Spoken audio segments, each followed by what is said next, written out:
Lexus finally has a properly sized 3-row crossover that isn't body on frame. So, will this hybrid 500h powertrain still get you some decent fuel economy on the highway here in the real world? Tonight we find out.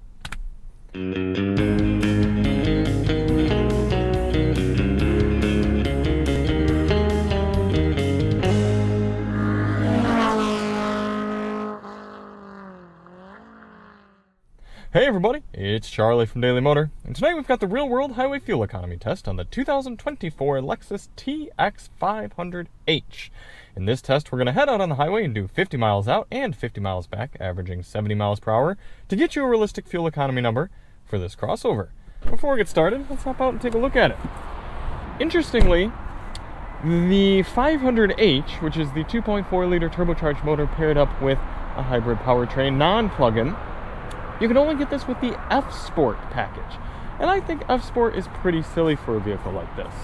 Even more so with the fact that the hybrid version is sporty only. I could see a lot of people wanting to have the hybrid to just get better fuel economy around town, but still want a nice, cushy, comfortable ride. So either way, if you do want to see more on the TX, check the link below. We've got a review of the Mark Levinson sound system, a members-only sound test, full review, all that'll be linked below.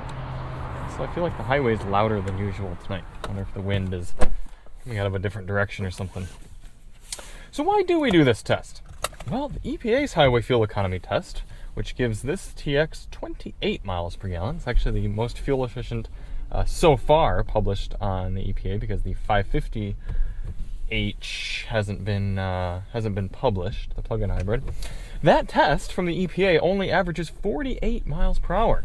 We know there are plenty of people who use their vehicles on the highway and would like to know what sort of numbers you can realistically expect cruising at real-world speeds. So in order to do that, we're going to head over to the gas station here, fill up, go out and do 100 miles, come back, fill up at the same pump using the same 3-click fueling method, and get a result. Now, a few things to note for today. The outside temperature is 63 degrees Fahrenheit. Our tire pressures have been set to their door placard 38 psi cold, and we're going to run the climate control at 73 degrees auto. Let's get that queued up right now. I'd like to think that Right Lane Hog would be on my team regarding the F-Sport only packaging with the 500H powertrain, although he does strike me as the type of guy who would simply choose the Toyota version rather than the Lexus. But you never know, maybe older in life Right Lane Hog will step up to the Lexus. Oh no, there is a fueling truck taking up most of the gas station. Hopefully it won't be too loud. Alright, let's hop out and fill it up. Unfortunately, premium fuel is required for the TX500H, so that's what we're filling it with. 5.188 gallons going in for our first fill. Before we start the engine, we're going to reset our GPS and the vehicle's trip computer, and we're ready to begin.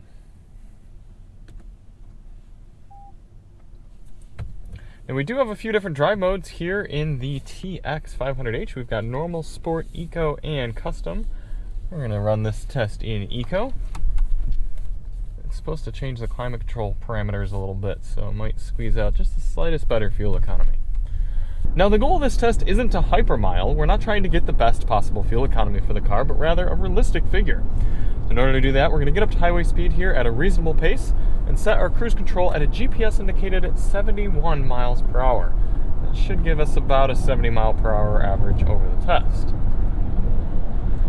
8 o'clock traffic cooking along nicely here. Make our way over, get this thing settled in. We do have a competent active lane tracing functionality here on the TX. Get this set. Looks like we're reading, looks like about 2 miles per gallon, 2 miles per hour below the GPS. We're gonna have to bump up to 73, which requires 2 clicks on the haptic button. Yeah, 73 on the dash, giving us 71 on the GPS. Let's close the sunroof shade, see how quiet it gets in here.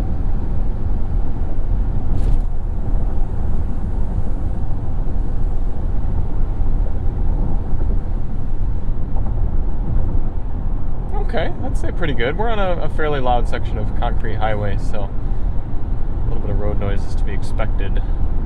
All Alright, well we're going to continue on with the test out this Mark Levinson sound system with the members-only tracks, and we'll catch up with you at the end. And in the meantime, enjoy this time-lapse of the entire trip.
Coming into the end of the highway fuel economy test here in the TX500H. Gotta say, this is a good highway cruiser.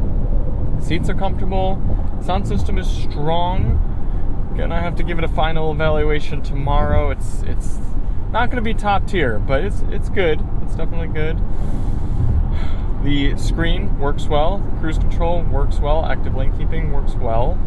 I'm not a fan of the haptic controls still. We've had many Lexuses at this point with these new haptic controls, and what bothers me is anytime I want to resume cruise control, change speed, or change track, it requires either a double tap or a slight wiggle of the control and then a tap. And when you're doing it often enough, if you're changing tracks regularly or you're canceling your cruise control and then getting back onto cruise control, it just gets cumbersome. It's not an intuitive feeling, and I mean, maybe it would improve if I owned the vehicle for a while, but anything that requires two motions that you're used to just being one motion is tedious. I don't care for that. Regarding fuel economy, according to the vehicle's trip readout, we are 2 miles per gallon below EPA, sitting just a hair under 26 MPG right now.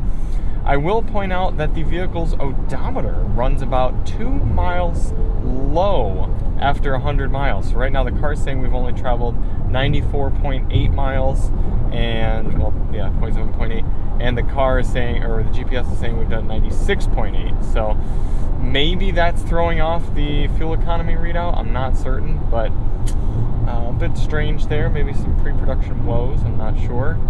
But I'm hoping that we see a little bit better result, although I wouldn't be too terribly surprised if a hybrid large crossover gets below EPA here when we actually crunch the numbers. But we're going to get this back to the pump and do those final calculations based on our fill-up and see what our number is.